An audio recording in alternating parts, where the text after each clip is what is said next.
Hi, church family. I want to take this opportunity to talk to you about a couple of things that we have going on in our church fellowship and community.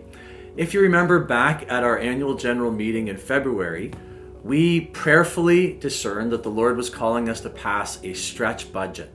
In other words, we said God was calling us to do all kinds of new ministries that actually cost money. That the cost for those things were roughly almost $100,000 more than what we brought in last year. That's what we forecast. Now, last year we had a government subsidy, a COVID relief package, that we can't expect to have again this year. And that totaled $98,000. So what we're doing right now is we have put together a campaign. We are looking to make up that extra $100,000 for operating in order to do what God has called us to do.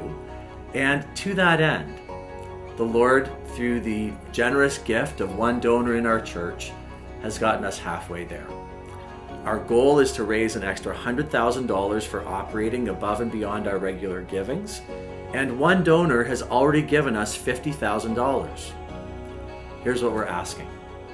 We're asking that over the next few months, you and your family would pray about how God might be calling you to participate generously in achieving that goal.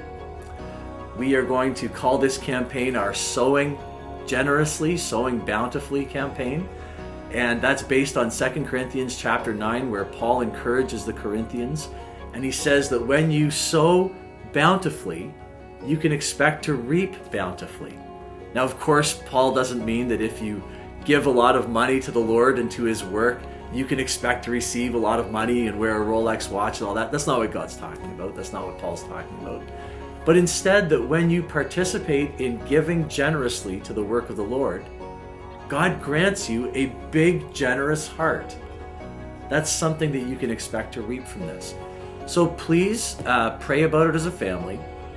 Ask the Lord and consider how you can give above and beyond your regular givings. When you give in that way, whether it's online or with a check, mark it Sowing Bountifully so that we can track those donations. And God willing, we'll reach the target of this $100,000 over the next few months. God bless you, church family.